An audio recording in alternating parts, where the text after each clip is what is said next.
Hi,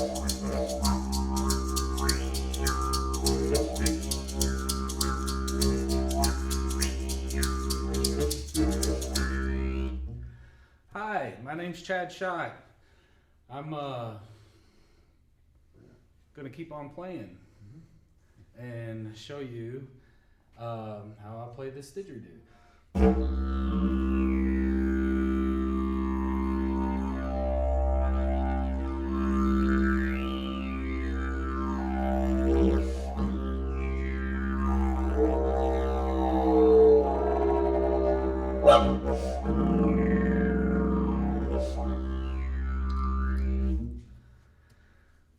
So, back again here at Adam's studio, and the bamboo didgeridoo is something that's been around for a really long time.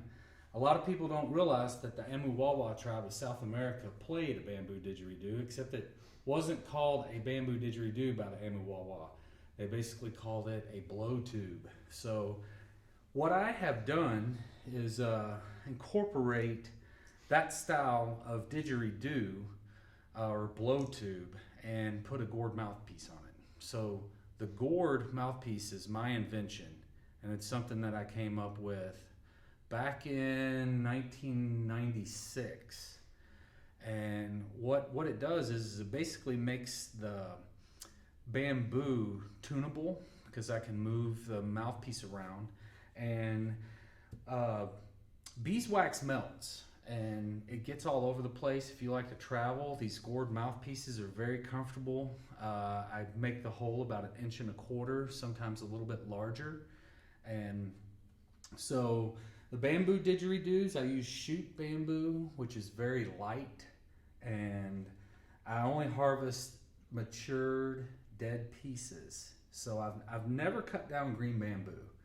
And so basically, this didgeridoo is a fabric wrap didgeridoo, and it's turquoise, and it's in the key of a B, I believe. So to play one of the bamboo didgeridoos, the mouthpiece is a little bit different, and I like to show people a little off-center to the side. It's non-traditional. Traditional didgeridoo playing is played from the front. I think that I get a clearer tone to the side. And by playing off to the side, what I like to demonstrate to people is how little amount of air to use when you're playing a didgeridoo. So the raspberry or the vibration, I try to make it as small as possible. So I'm only trying to use this much of my lip to create the vibration and very minimal amount of air.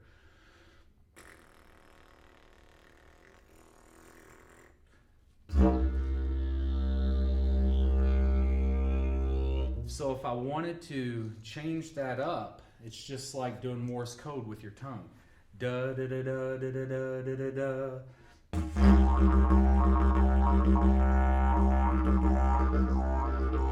Now I'm not doing any vocal with that. I'm just doing the same motion with my tongue as I would be saying it. Now when you do that in slow motion, it sounds like this.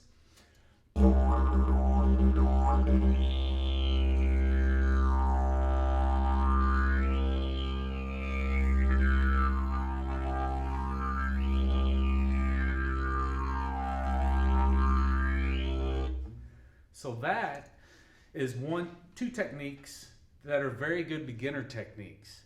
And as you notice, I'm only doing a one breath breathing at the moment. And people talk about circular breathing, and everybody has their own technique on how to circular breathe. I have my own way of teaching people how to circular breathe, and I compare it to setups. People don't like doing setups. People don't like circular breathing because it's difficult. But you have to force yourself to use your cheeks like you force yourself to use your abs. If you're going to do setups and get better, stronger abs, then why wouldn't you strengthen your cheeks to get stronger cheeks? You have to coordinate your cheeks into a rhythm. So the way that I like to teach people how to circular breathe is you're not going to become a circular breather overnight. But if you strengthen your cheeks and get a rhythm to where you learn to push the air in a rhythm, just like any other instrument. You got to learn rhythm before you can learn lead. So if you learn to push the air with your cheeks, and it looks like this is one breath. How many times can you push the air with one breath doing cheek pushes? And this is it. And it's just like setups. I compare it to setups because when you do setups, if I were to do setups right now on the ground, I'd probably only be able to give you 3 or 4. But I know if I practiced, I could give you 20, 25. So it's the same with the cheek pushes. You're not going to be able to push the air with your cheeks when you first start. But don't give up. You got to practice until you can get 15 or 20 cheek pushes. So here we go. This is how many cheek pushes I can do on one breath.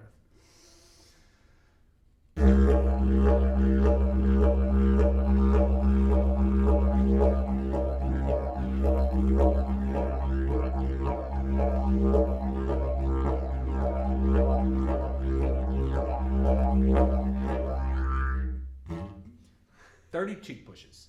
So basically, I did it 30 times. And what I did was a rhythm. Bo diddy bo diddy bo diddy bo diddy bo diddy bo diddy bo diddy bo diddy bo. It sounds like that bullfrog. When you hear didgeridoo players, it's that rhythm that you're like, man, that didgeridoo music sounds the same. Well, it kind of does, because people that are circular breathing have to do something similar to that rhythm in order to be able to circular breathe. So the way that I like to teach people is to take that breath on the ditty. So it looks like this.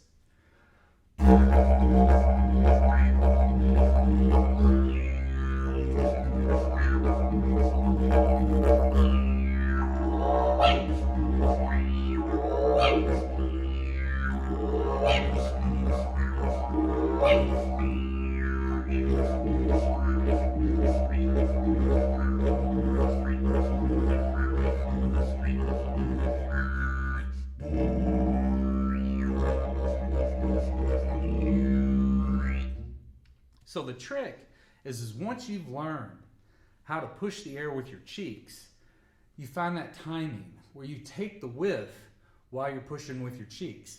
So that's why it's so important that you learn to push the air with your cheeks and then take that whiff while you're pushing with your cheeks. And that's the reason I describe it as setups. It's very difficult until you've learned to push the air with your cheeks. So with that being said, that's kind of where I'd like to leave my little learn how to circular breathe. And next we're going to go to the trumpet, or the high note. People that want to do that really high pitch. Now I'm not going to say I'm a professional didgeridoo player. I'm just a didge player.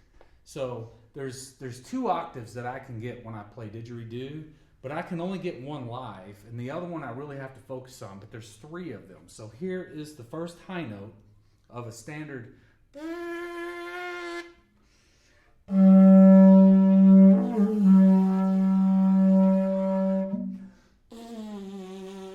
Then you have a tighter one where you go.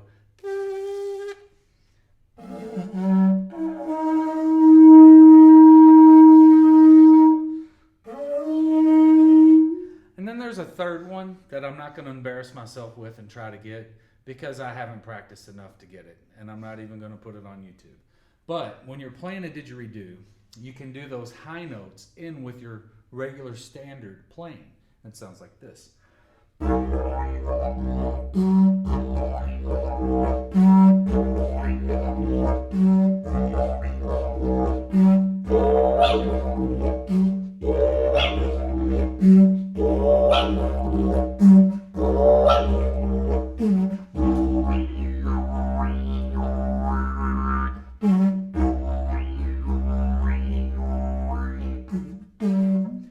So, with that being said, that is the high notes and the grunts and growls. Okay, I'm not a professional didgeridoo player.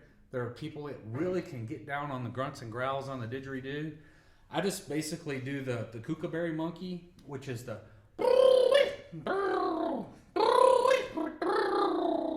but you can say words like didgeridoo and stuff like that. So basically, the way I like to teach people to play that is when you're driving in your car, that's the best time to talk the didgeridoo language that nobody wants to hear, because you can drive around going,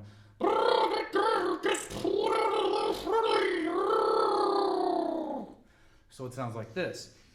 Whoa, that girl just pulled up in front of me. Whoa. So as long as you're doing that vibration where you're going, that's what you want to practice on. And that's the technique behind playing the didgeridoo like that. So that's pretty much my lesson on how to play, how to get the different techniques. And, you know, again, if I were to get a didgeridoo from Drumz-R-Guru-Ven, you might just want to incorporate a shaker too, because it helps keep time. So if you want to do a little shaker with a gourd shaker or a bamboo shaker,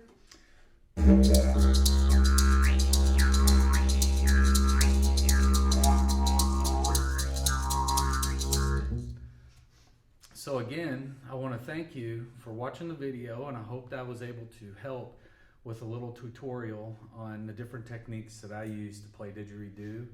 And thanks again for supporting Drumz-R-Guru-Ven. I couldn't do it without you.